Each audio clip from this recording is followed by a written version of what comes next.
잘 오셨습니다. 반갑습니다. 하나님께서 여러분을 사랑하십니다.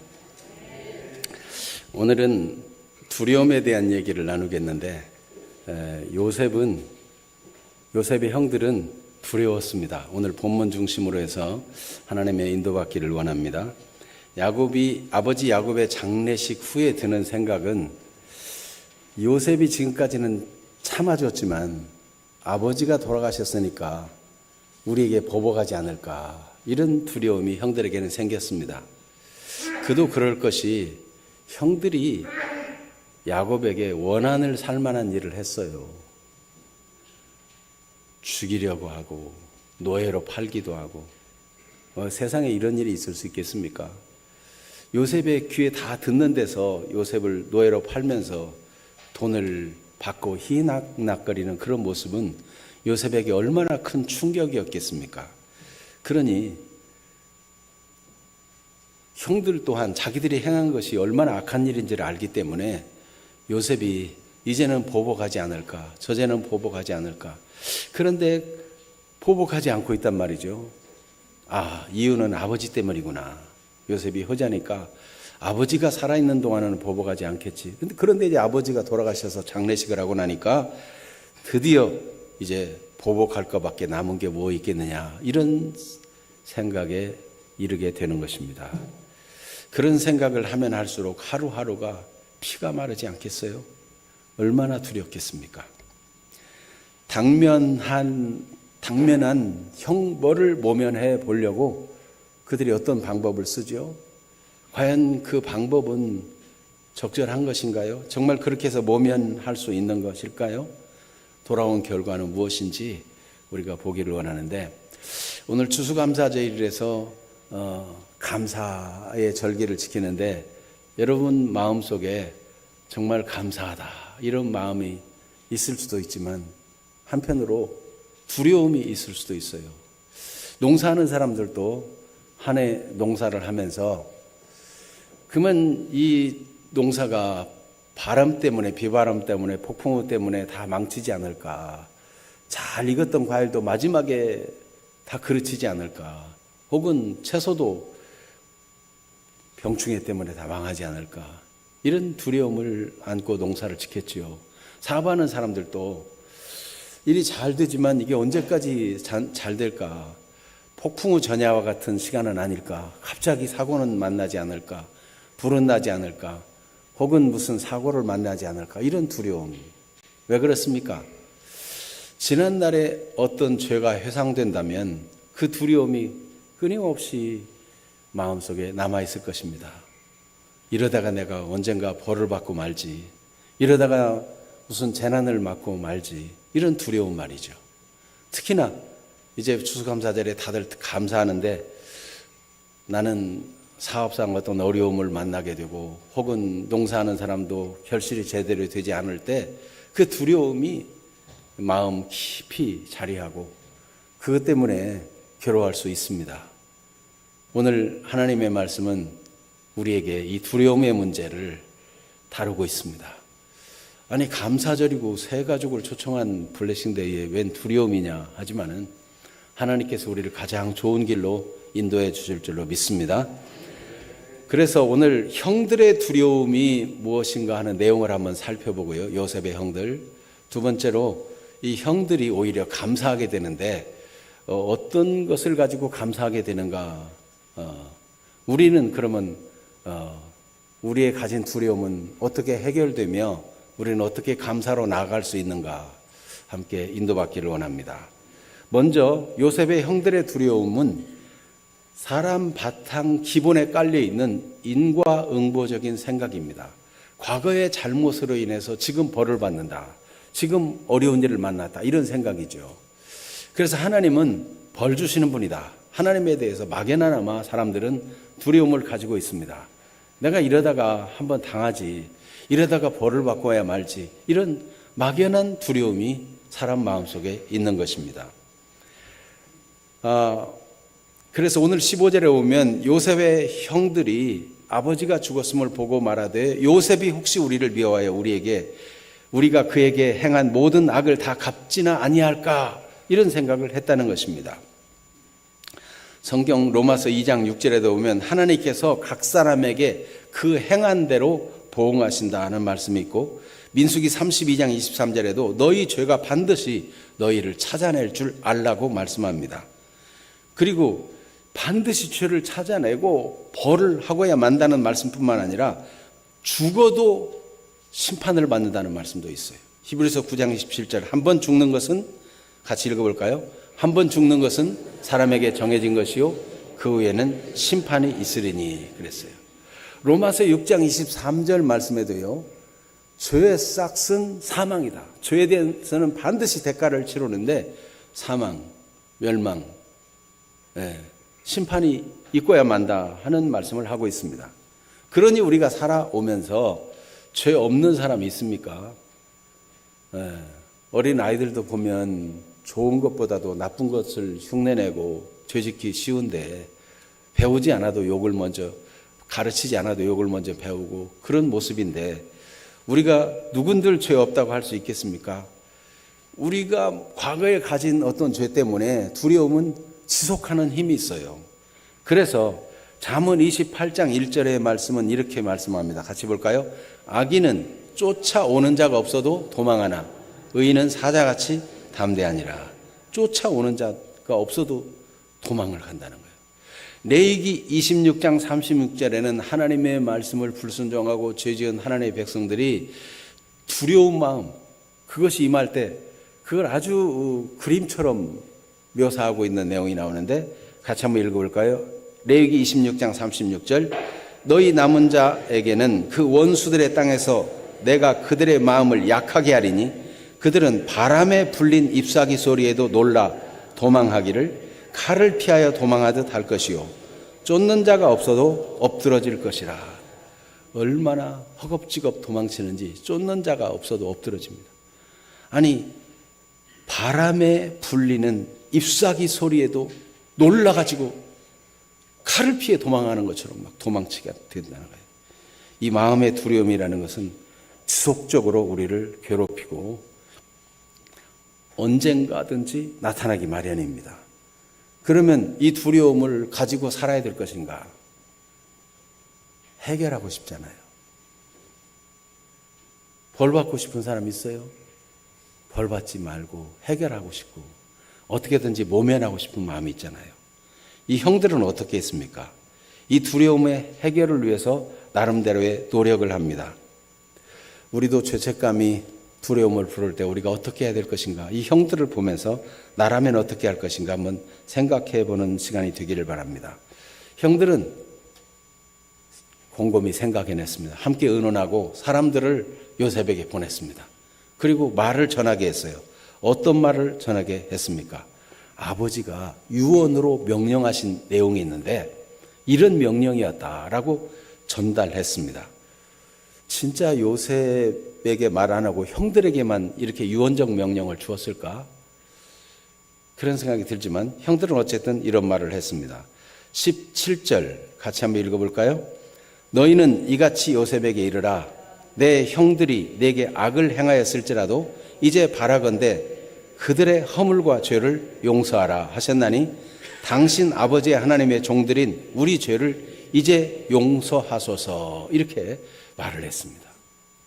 이 말을 듣고 요셉은 어떻게 했어요? 울었어요. 여러분, 요셉이 진짜 보복하고 싶은 마음이 있었다면 요셉은 왜 울을까요? 분통이 터지고 속이 상해서 속이 부글부글 끓어서 눈물을 흘렸을 수 있겠죠. 만약 진짜 요셉이 보복하고 미워하는 마음이 있으면 이 말이 도움이 될까요? 아니, 수작을 부리고 있네.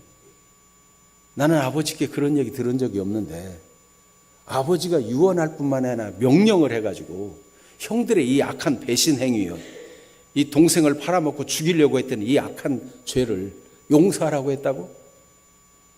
무슨 수작이야? 오히려 더 분노하지 않겠습니까? 그러면 도대체 이 요셉의 눈물은 무슨 의미일까요? 사람을 보내어 해결해 보려고 했는데 그들은 그것으로 죽은 아버지를 이용해서라도 그 형벌을 모면하고 싶었는데 그게 진정으로 해결의 길이 되었을까요? 여러분, 사람의 꾀와 그 어떤 노력도 죄와 죄책감을 제거할 수 없습니다. 성경은 허다한 비누를 쓸지라도 죄는 씻을 수 없다라고 말하고 있습니다. 하나님의 은혜 외에는 길이 없는 것입니다. 이 두려움이 엄습할 때 바울 사도도 로마서 7장 24절에 오호라 나는 곤고한 사람이라. 이 사망의 몸에서 누가 나를 건져내랴. 이 바울은 예수님 믿기 전에 이런 말을 한 게 아니고 예수 믿고 나서도 자기를 살펴보니까 선을 행하기 원하는 자기 자신이 도리어 악이 함께하고 있고 진짜 원하는 선은 행하지 않고 자꾸 잘못된 길로 가는 성향이 있는, 악의 성향이 있는 자기를 발견할 때 자기는 참 몹쓸 죄인이다, 형편없는, 양심적으로 거리끼고 이게 진짜 가망이 없는 이 존재를 어찌하면 좋은가, 이 사망의 몸에 얽매여 있는 나를 어찌하면 좋은가, 이렇게 탄식한 것입니다. 자기 자신을 객관적으로 바라본 모습이라 볼 수 있습니다. 요셉이 울었다는 얘기를 형들은 어떻게 받아들였는지 모르지만 형들이 그 다음에는 친히 와서 엎드렸습니다.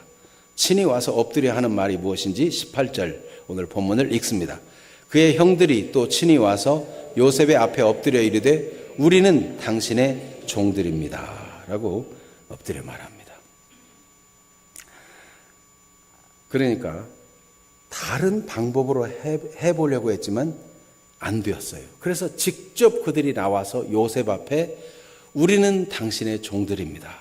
과거에 행한 일은 마땅히 당신의 종이 되는 것이 마땅합니다 라고 자백하고 있는 것입니다.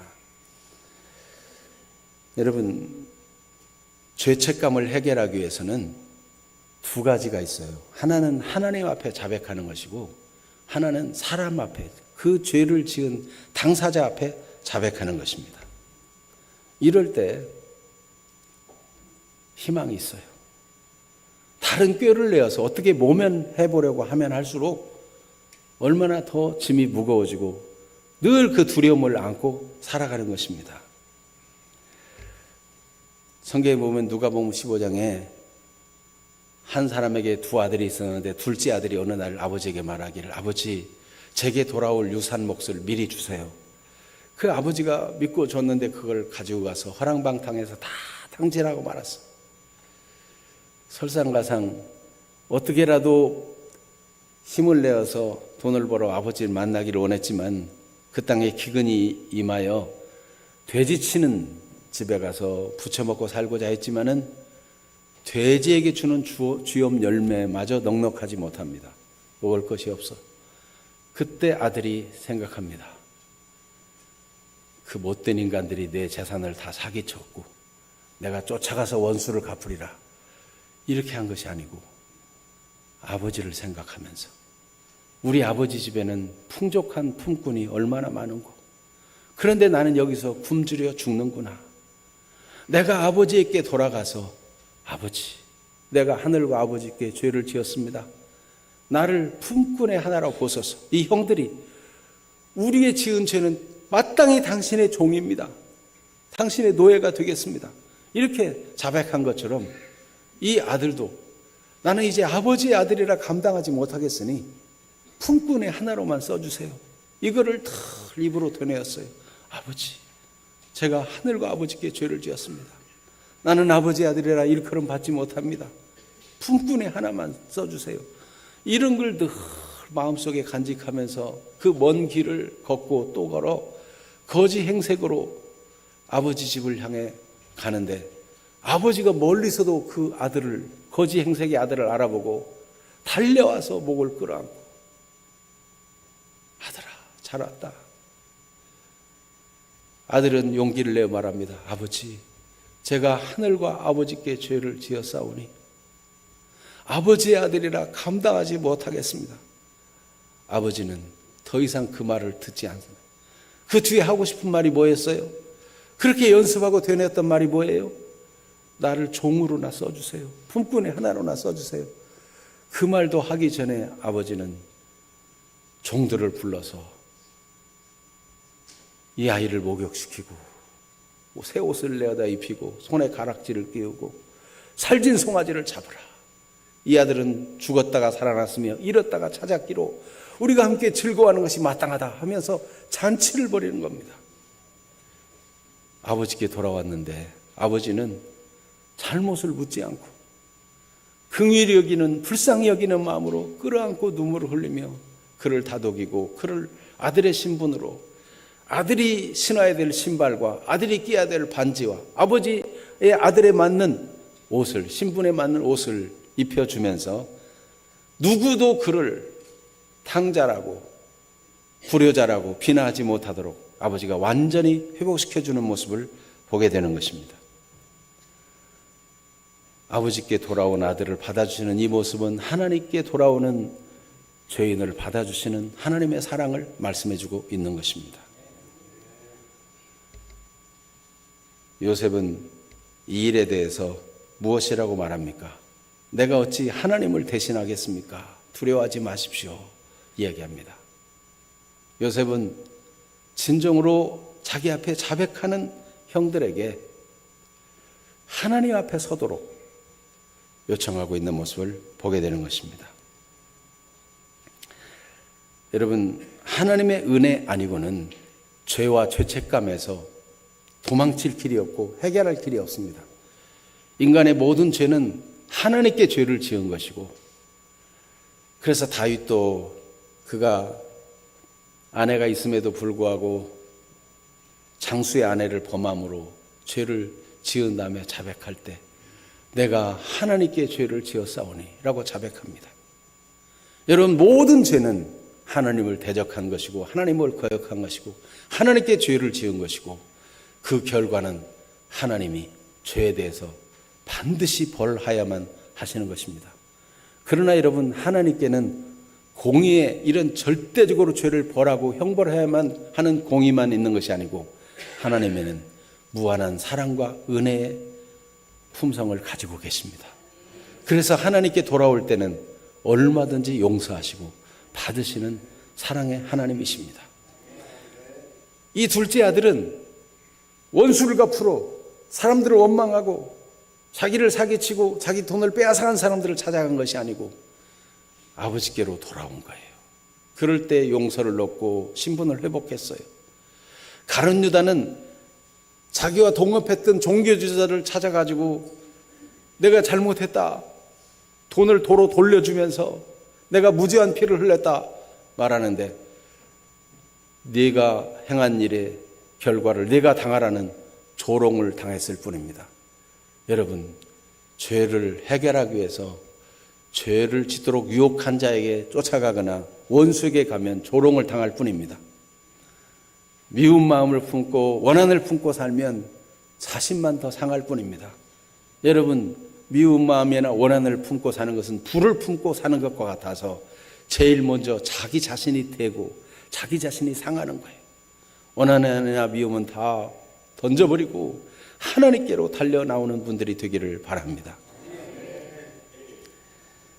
하나님의 은혜와 긍휼밖에 없으니 로마서 5장 8절 말씀에 우리가 아직 죄인 되었을 때 그리스도께서 우리를 위하여 죽으심으로 하나님께서 우리에게 대한 자기의 사랑을 확증해 주셨습니다. 그 확증이 하나님이 자기 아들을 친히 보내신 것인데 로마서 8장 32절에 자기 아들을 아끼지 아니하시고 내어주십니까? 우리 모든 사람을 위해서 내어주신 그분이 어찌 그 아들과 함께 이 모든 것을 우리에게 주시지 않겠는가? 자기 아들의 목숨을 내어주시고 그를 믿는 자마다 죄사함 받도록 해주신 이 복음을 어떻게 만날 수 있는가? 죄에 대한 두려움과 자책과 이 괴로움을 맞닥뜨린 사람, 진실하게 직면한 사람이 이 하나님의 위대한 사랑을 제대로 만날 수 있습니다. 보통 하나님 그냥 사랑하신다, 용서하신다 이것만 가지고 있다가 진짜 이 죄가 얼마나 무서운 것이고 하나님이 자기 아들을 십자가에 죽이셔야 할 만큼 이 죄의 결과는 무서운 것이라는 것을 두렵도록 직면하지 않는 사람은 하나님의 사랑에 대해서 지식적으로는 알아도 인격적으로 알지 못하는 경우가 많아요. 여러분, 오늘 교회에 오신 여러분, 정말 죄를 두려워할 줄 알아야 됩니다. 죄는 낱낱이 찾아내시고 죄가 반드시 너희를 찾아낼 줄 알라 그랬어요. 해결하지 않으면 죽은 후에까지 따라와 심판하고 영원한 저주와 멸망을 주는 것이 죄와 그 결과인 것입니다. 그러나 하나님은 우리를 그렇게 연약함을 아시고 우리를 불쌍히 여기셔서 우리를 살 길을 주기를 원합니다. 두려움에 매여 살지 않는 길을 주기를 원합니다. 그래서 사람들이, 종교 지도자들이 자기들이 성공했다, 예수 모욕하는 데 성공했다, 신성 모독죄로 얽어가지고 정치범으로 결국은 가이사 외에는 우리에게 왕이 없는데 저 예수가 스스로 왕이라 한다, 저 예수를 벌하지 않으면 당신은 가이사의 충신이 아니다, 이런 말로 억압하고 협박하고 해서 예수를 죽이는데 성공했어요. 그런데 예수님은 얼마나 그들을 긍휼히 여기시고 하나님의 마음으로 바라보는지 예수님은 기도하셨습니다. 어떻게 기도하십니까? 누가복음 23장 34절에 이에 예수께서 이르시되 아버지 저들을 사하여 주옵소서 자기들이 하는 것을 알지 못함이니이다. 자기들이 예수를 죽이고 죄 없는 자를 죄로 몰아가고 이 죄가 얼마나 무서운 것인지를 알지 못하고 저러는 것을 불쌍히 여겨달라고 예수님은 위하여 기도하셨어요. 예수님이 우리 죄를 위해 십자가에 죽었다는 것은 허무한 죽음이 아니고 그냥 이론이 아니고 우리를 불쌍히 여기는 마음 때문에, 요셉의 눈물의 의미는 그들을 불쌍히 여기는 마음이에요. 저 형들이 얼마나 그동안 괴로웠을까. 당신들이 나를 이곳에 팔았지만 근심하지 마소서, 한탄하지 마소서. 당신들의 생명과 많은 사람들의 생명을 구원하려고 하나님이 당신들보다 나를 앞서 보내신 것입니다. 그토록 얘기했건만 그들은 진지하게 요셉의 이야기를 믿지도 않고 받지도 않았어요. 그렇기 때문에 늘 두려움이 있었던 거예요. 늘 두려움이. 이제나 저제나 우리를 벌하지 않을까? 아버지가 돌아가셨는데 우리는 이제 요셉의 보복을 받는 일밖에 없다. 이런 두려움에 살았던 그들을 생각하니까 형들이 너무 불쌍해요. 얼마나 두려우면서 어떻게 얼마나 저렇게 마음 졸이며 살았을까. 불쌍해서 긍휼의 눈물을 흘린 거죠. 여러분, 하나님께서는 오늘도 죄 때문에 고통하고 두려워하는 분으로 남아있지 않기를 원합니다. 여전히 그 두려움을 품고 살아가고 무슨 이유 있었든지 나는 예수 안 믿겠다고 살아가는 사람을 보면 하나님의 마음이 찢어집니다. 불쌍히 여기십니다. 안타까워하십니다. 여러분, 오늘 진정으로 죄와 그 형별의 결과가 얼마나 무서운가. 예수님 아니면, 예수님이 내 죄를 위해서 죽은 거 아니면 다른 해결책이 없다는 사실을 믿고 진정으로 주 예수님을 믿게 되기를 바랍니다. 예수님이 하신 일을 믿고 예수님을 받아들이는 것, 곧 영접하는 일. 요한복음 1장 12절에 영접하는 자, 곧 그 이름을 믿는 자들에게는 하나님의 자녀가 되는 권세를 주셨다 그랬어요. 오늘 말씀을 통해서 주님은 우리의 마음 문을 두드립니다. 요한계시록 3장 20절 말씀 같이 봐요. 볼지어다 내가 문 밖에 서서 두드리노니 누구든지 내 음성을 듣고 문을 열면 내가 그에게로 들어가 그와 더불어 먹고 그는 나와 더불어 먹으리라. 여러분, 밥은 먹을 만한 사람하고 먹어요. 친하지 않는 사람하고 밥 먹으면 불편해요. 주님은 우리와 친해지고 싶다는 거예요. 우리가 연합하고 싶다는 거예요. 우리를 하나님의 자녀 삼으시고 우리를 영광스러운 하나님의 자녀를 삼으시고 영원토록 하나님과 주 예수님과 성령님과 함께 교제하며 사는 진정한 행복, 더 이상 두려움과 절망에 따라 살지 아니하고 하나님의 평강과 위로와 힘을 얻으며 사는 그 복을 우리에게 주고자 하시는 것입니다. 오늘 진정으로 주 예수님을 믿으시고 예수님의 지키심과 상하심이 나의 죄를 위함이라는 것을 믿는 시간 되기를 축복합니다. 요셉은 진정으로 그렇게 형들이 되기를 원한 거예요. 형들은 요셉의 모습을 보면서 요셉의 삶을 통해서 빛을 보았어요. 그리고 그들의 마음속에 감사의 감정이 피어오르기 시작했어요. 어떤 감사이겠습니까? 먼저 아버지의 마음, 하나님의 마음. 이 연민과 긍휼의 마음을 보여주는 걸 보면서 감사했어요. 안도했어요. 아, 저 눈물이 우리를 향한 보복의 마음이 아니고 우리를 불쌍히 여기는 마음. 우리가 그동안 너무 조마조마하고 마음 졸이며 산 그것이 눈물 나도록 안타까웠구나. 요셉의 그 연민의 마음, 긍휼의 마음을 보면서 형들은 즉시 친히 사람을 보냈던 형들이 친히 다 모두 몰려와가지고 그 앞에 엎드려 절하면서 자백했어요. 왜냐하면 자백하면 용서해 줄 것을 믿기 때문에. 원한을 갚을 거 생각하면 쫓아갔다가는 다 잡히는 거잖아요. 다 감옥에 갇히고 다 보복을 당하는 건데, 요셉의 눈물이 하나님 아버지의 마음을 담은 사랑의 눈물인 것을 알았기에 그들은 쫓아갔고 감사하게 된 것입니다. 요셉의 마음에 주 예수님의 마음을 주신 이 하나님이 얼마나 감사한가. 요셉은 이렇게 용서의 마음을 가진 걸 보면 예수님의 모형이라 할 수 있고, 자기를 그렇게 괴롭히고 팔고 그런 사람들까지도 다 돌보고 이렇게 사랑한 것을 보면 주 예수님께서 참 대적하는 자들을 용서하시고 받으시는, 그리고 오히려 돌보시는 그런 우리 주 예수님의 모형이라 할 것입니다.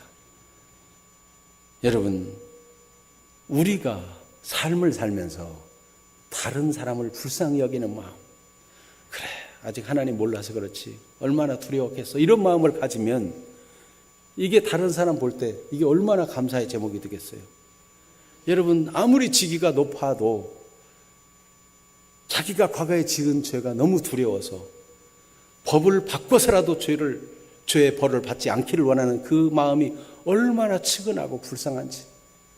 여러분, 우리 한국 교회 성도들이 그런 불쌍히 여기는 마음을 가지는 나라가 될 때 이 나라는 진짜 하나님의 다스리는 축복의 나라, 복된 나라 될 것입니다. 여러분, 두려우니까 법을 바꾸고 폐지를 해서라도 벌 안 받고 싶어하는, 이게 인간의 연약한 마음이 아니에요. 얼마나 가련해요. 여러분,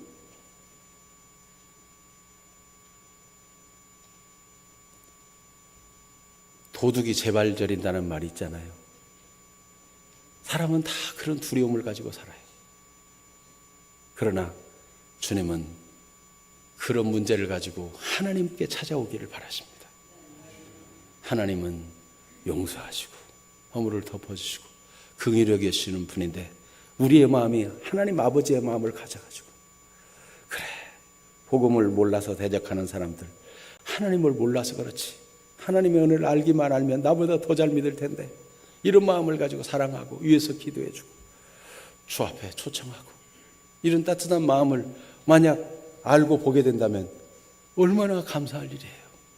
형들은 요셉에게서 그런 부분을 보고 감사하는 것입니다. 하나님을 절대자로 신뢰하는 것을 보고 감사하게 됩니다. 형들에게 말하기를, 요셉이 형들이여 두려워하지 마소서, 근심하지 마소서. 내가 어찌 하나님을 대신하겠습니까? 하나님을 절대자로 신뢰하니까 자신이 보복자가 되고 그러지 않겠다는 거예요. 모든 걸 하나님께 돌리겠다는 거예요. 이 말은 어떤 면에서 형들에게 나한테 찾아와가지고 나한테 자백하는 것으로 끝내지 말고, 죄는 하나님 앞에 짓는 것이니 하나님 앞에서 해결하라. 여러분, 진정으로 하나님 앞에 회개하고 통회하고 자백할 때 하나님은 용서해 주시는 것입니다.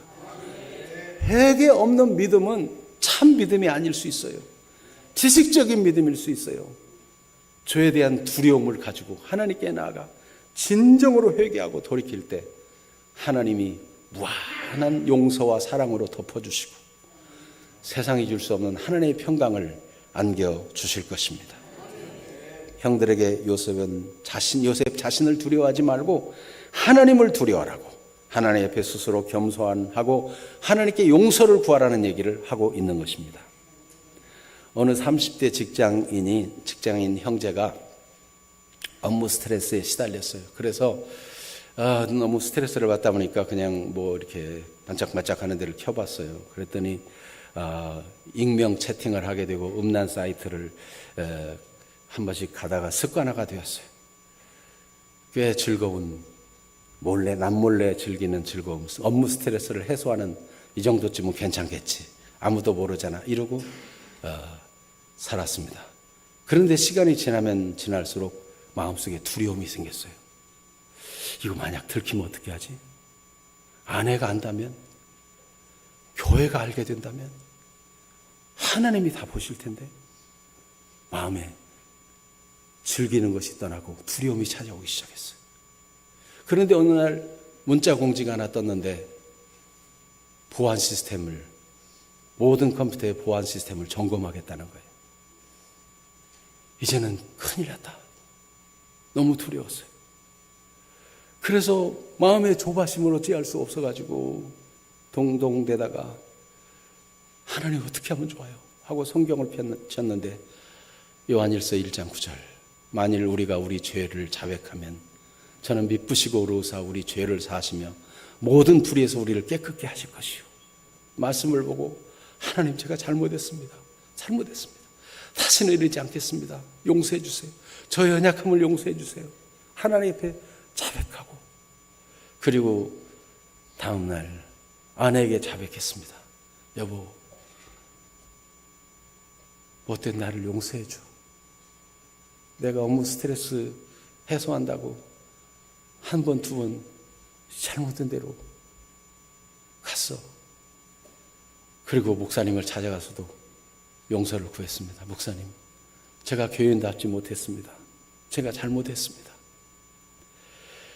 정죄하고 꾸지람을 줄 알았는데 목사님은 오히려 회복의 말을 해주셨습니다. 죄는 두려움을 주지만 하나님은 두려움 속에서 형제를 부르셨습니다. 형제여, 이제부터가 시작입니다. 하나님의 부르심, 두려움을 제거하시고 이제는 하나님께서 믿음으로 승리할 수 있도록 힘을 주실 것이니 하나님 앞에 사시라고 이렇게 용서와 회복의 기회가 되었어요. 그래서 이 형제는 이제 마지막 경고이자 하나님의 긍휼로 여기고 그런 삶을 단절하고 하나님께 돌아올 수 있게 되었습니다. 하나님께 돌아오면 하나님이 평안과 기쁨과 위로와 소망을 주시는 것입니다. 형들이 이렇게 쫓아와가지고 친히 달려와서 그 앞에 무릎을 꿇고 자백하면서 우리는 당신의 종들입니다. 이럴 때 요셉은 형들 일어나시라고. 내가 어찌 하나님을 대신하겠냐고. 하나님을 절대자로 신뢰해서 절대로 보복할 마음이 없고 오히려 그들의 마음을 불쌍히 여기는 마음, 이게 하나님을 절대로 신뢰하는 자의 모습을 보니까 형들은 진짜 위로가 오고 감사가 왔어요. 여러분, 우리가 하나님을 절대자로 신뢰하고 하나님의 다스림 받고자 하는 삶이 다른 사람에게도 감사의 제목이 되는 삶이 되기를 축복합니다. 우리가 돈을 얼마를 감사할까, 무슨 감사 제목이 있을까 하는 차원을 뛰어넘어서 우리의 삶이 다른 사람 볼 때 하나님께 감사할 수 있는 긍휼의 마음을 가진 자요, 절대적으로 하나님만 신뢰하는 자요, 하나님의 통치받는 삶을 산다면 이 얼마나 차원 높은 감사의 절기가 되겠습니까? 그런 은혜가 있게 되기를 축복합니다. 세 번째로는 하나님 나라의 공동체에 소속된 것을 감사했어요. 요셉이 말하기를 형들이여 두려워하지 마세요. 20절 21절 같이 한번 읽어보겠습니다. 오늘 본문 20절 21절 당신들은 나를 헤아려 하였으나 하나님은 그것을 선으로 바꾸사 오늘과 같이 많은 백성의 생명을 구원하게 하시려 하셨나니 당신들은 두려워하지 마소서. 내가 당신들과 당신들의 자녀를 기르리이다 하고 그들을 간곡한 말로 위로하였더라. 아멘. 당신들은 나를 헤아려 하였으나 하나님은 그것을 선으로 바꾸셨습니다. 당신들이 악한 의도를 가지고 행했지만 하나님이 절대적인 주권자가 되시고 하나님이 통치자가 되셔서 그것을 선으로 바꾸셨습니다. 로마서 8장 28절 하나님을 사랑하는 자 곧 그의 뜻대로 부르심을 입은 자들에게는 모든 것이 합력하여 선을 이루느니라. 여러분, 질병 때문에 두려우십니까? 실패 때문에 두려우십니까? 과거의 어떤 죄책감 때문에 두려우십니까? 하나님 그것을 통해서 여러분과 진정으로 인격적으로 만나 주시길 원하시고, 하나님이 여러분을 다스리시고 여러분을 보호하시고 공급자가 되시고 여러분을 진정으로 사랑한다는 것을 증명하는 기회로 삼기를 원하십니다. 요셉의 입술을 통해서 준 말은, 내가 당신과 당신의 자녀들을 기르겠습니다. 내가 보호자가 되겠습니다. 하나님의 통치 안에서 나를 총리로 세웠으니 내가 총리로 있는 동안 얼마든지 당신들을 공급하고 돌보고 공급하겠다고, 양육하겠다고 약속하고 있는 거예요.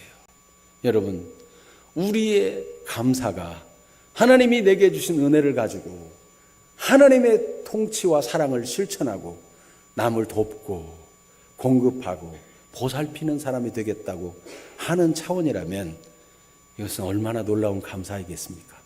이런 감사들을 형들이 보고 있는 거예요. 형들이. 내가 감사하는 정도 차원이 아니라 다른 사람이 보고 나의 빛된 삶을 통해서 감사하게 된다면 이 얼마나 위대한 일입니까? 하나님은 우리를 너희는 세상의 빛이라, 너희는 세상의 소금이라. 산 위에 있는 동네가 숨기지 못한다. 하나님께서 등불을 켜는 것은 등경 아래나 두려움이 아니고 평상 아래 두려움이 아니고 등경 위에 두어서 온 집안을 비추게 하려 합니다. 하나님이 우리에게 진짜 감사를 주시고 우리를 주님 닮은 긍휼의 마음과 하나님의 통치를 받고 하나님을 절대적으로 신뢰하는 사람이 되어서 그 빛을 모든 사람에게 비추며 살기를 원합니다. 그래서 우리가 감사할 뿐만 아니라 우리에게 그 일을 이루신 하나님께 감사할 뿐만 아니라 우리 주변이, 우리의 이웃이 다 보고 하나님께 감사와 영광을 돌리기를 하나님은 원하신 것입니다. 여러분, 이번 감사절은 내가 돈을 얼마나 감사할까, 무슨 감사 제목이 있을까, 이런 것을 찾는 차원에 뛰어넘는 빛된 삶으로 하나님께 영광 돌리고 감사하는 그런 차원의 은혜가 주어지기를 축복합니다. 이 시간 우리 한번 기도하기를 원하는데, 기도하기 전에 우리 감사 찬양 591장을 함께 찬양하고 말씀을 생각하며 기도하도록 하겠습니다. 591장. 저 밭에 농부나가 씨를 뿌려 놓은 후, 씨를 뿌려 놨어도요, 내가 죄책감이 있고 잘못한 게 있으면 이게 잘못될까 두려울 텐데, 그래도 하나님이 올해도 결실을 주시고 이 나라에 풍년을 주시고 여러분 소득을 주시고 매번 월급을 주시고 얼마나 감사합니까?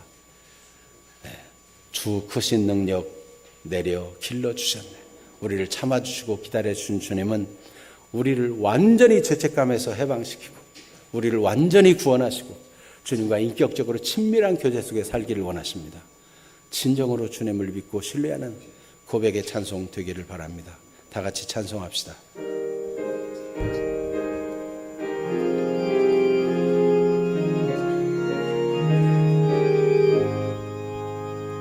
저 밭에 농부나가 씨 뿌려 놓은 주 크신 능력 내려 잘 길러주셨네. 사시사철 따라 햇빛과 단비를 저 밭에 내려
모든 것이 주님의 은혜라. 우리의 몸과 마음 제 힘이 넘치네. 주 은혜 받으노니 자감사하면서